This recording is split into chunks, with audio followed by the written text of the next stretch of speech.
दोस्तों इस प्रॉब्लम की अंडरस्टैंड लेते हैं। In the following state whether A is equal to B और नॉट। तो यहाँ पर आपको क्या बताना है कि ए जो सेट है क्या वो बी के बराबर है और क्या वो बी के बराबर नहीं है। तो आपको दो यहाँ पर कैटेगरीज में इसको डालना है, क्या बराबर है क्या बराबर नहीं है। तो फर्स्ट पार्ट की तरफ चलते हैं। ए देखिए, ए सेट क्या है, ए बी सी डी। दूसरा बी सेट क्या है, सी डी ए बी। दोस्तों अगर आप यहाँ पे एलिमेंट देंगे तो देखते हैं, देखिए ए यहाँ आ गया, ए यहाँ आ गया, बी यहाँ आ गया, बी यहाँ आ गया, सी यहाँ आ गया, सी यहाँ आ गया, डी यहाँ आ गया, तो डी यहाँ आ गया। मतलब कि अगर हम देखें तो इन दोनों सेट्स के अंदर जो एलिमेंट्स है ना वो क्या है, कॉमन है। सेम एलिमेंट इन दोनों के अंदर आते हैं, कॉमन एलिमेंट है, तो हम कह सकते हैं कि ये ए जो सेट है ना ये बी के बराबर है। तो ये कंसेप्ट होता है कि जब जो एलिमेंट ए में है अगर वो बी में भी आते हैं तो वो इक्वल सेट इस तरह से हम बना देते हैं। आंसर लिख दीजिए इसका। यहाँ पर क्या है, ए सेट जो है वो बी के बराबर है। ठीक है, सेकंड पार्ट की तरफ चलते हैं। सेकंड पार्ट में क्या है, ए और बी देखिए, कंपेयर करिए। 4 यहाँ पे है, 4 यहाँ पे भी है। ठीक है जी, उसके बाद हम देखेंगे 8 देखिए यहाँ पे है, 8 यहाँ पे भी है। 12 यहाँ पे है, देखिए यहाँ पर 12 नहीं है। ठीक है, एक चीज हमने यहाँ पे देखी। 16 यहाँ पे है, 16 यहाँ पे भी है। यहाँ पर 18 एक एक्स्ट्रा आ रहा है, तो 12 यहाँ नहीं है, 18 एक्स्ट्रा है। इसका मतलब क्या है, ए की जो एलिमेंट है वो बी में नहीं है। ठीक है ना, मतलब कि वो एग्जैक्टली वो एलिमेंट यहाँ एग्जिस्ट नहीं कर रहे हैं। तो आंसर लिख दीजिए। इसका आंसर क्या है, आंसर यही है, इसका ए जो है वो बी के बराबर नहीं है। क्यों नहीं है, क्योंकि ये इस डेफिनेशन के हिसाब से 12 यहाँ एग्जिस्ट नहीं करता।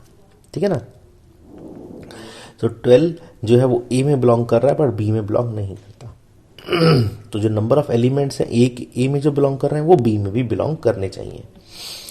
थर्ड पार्ट की तरफ चलते हैं। ए देखिए क्या है और बी क्या है। ए में 2 4 6 8 9 2 4 6 8 10 है। बी क्या है, is a positive even integer and x की जो कंडीशन है वो 10 से छोटा है। मतलब कि अगर मैं बी सेट को यहाँ बनाता हूँ, इसके एलिमेंट लिखता हूँ, तो क्या होंगे 2 4 6 8 और 10 को भी देखिए यहाँ ले रहा है, इसका मतलब 10 भी यहाँ पे आ जाता है। अब देखिए कंपेयर करिए, 2 ए में है, 2 बी में भी है, 4 ए में है, 4 बी में भी है, 6 ए में है, 6 यहाँ बी में भी है, 8 यहाँ पे है, 8 यहाँ पे है, 10 ए में है, 10 बी में है। मतलब कि साफ दिख रहा है कि आपको ए के अंदर जो एलिमेंट है वो बी के अंदर भी है। इसी को हम आंसर में लिख सकते हैं, ए इज इक्वल टू बी। मतलब जो भी एलिमेंट ए से बिलोंग करते हैं वो बी के अंदर भी एग्जिस्ट करते हैं। फोर्थ पार्ट की तरफ चलते हैं। X is a multiple of 10।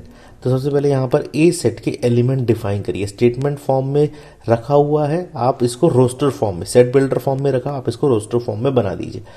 Multiple of 10, तो 10 का मल्टीपल सबसे पहले 10 होगा, फिर 100 हो, फिर 20 होगा, फिर 30 होगा, फिर 40 होगा, फिर 50 होगा, सो ऑन चलता चला जाएगा। इसको यहाँ क्लोज कर दीजिए। फिर जो बी सेट है उसको बनाएंगे आप। ये क्या है, ये देखिए ये है 10 15 इस तरह से है। तो यहाँ पर आप देखेंगे ये 10 है, 10 है, यहाँ 20 है, यहाँ 20 है, यहाँ 30 है, यहाँ 30 है।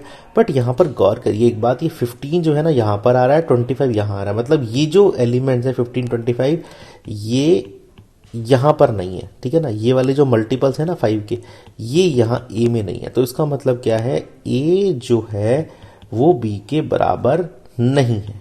ठीक है ना, यही हम इसका आंसर लिख देंगे। ठीक है ना, क्योंकि हमने तो कंडीशन देखी थी, वो वाली कंडीशन हुई थी जहाँ पर ए और बी के एलिमेंट दोनों बराबर हों।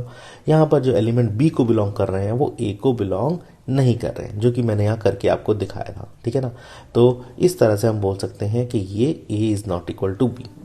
तो अंडरस्टैंडिंग यही है, सबसे पहले कंसेप्ट हमें समझना है, ये देखना है कि ए और बी में एलिमेंट कौन से आ रहे हैं। अगर सेम एलिमेंट है, हमने देखिए कंपेयर करे, 1 बाय 1 टिक करके लगाए और फिर देखा कि आते हैं तो उसको हम यस बोल देंगे, इक्वल है। नहीं आते हैं, जैसे कि यहाँ पर 12 नहीं आया, तो हम बोल देंगे नो, इक्वल नहीं है। इस तरह से हम इस टाइप की प्रॉब्लम को सॉल्व कर सकते हैं दोस्तों। Thank you.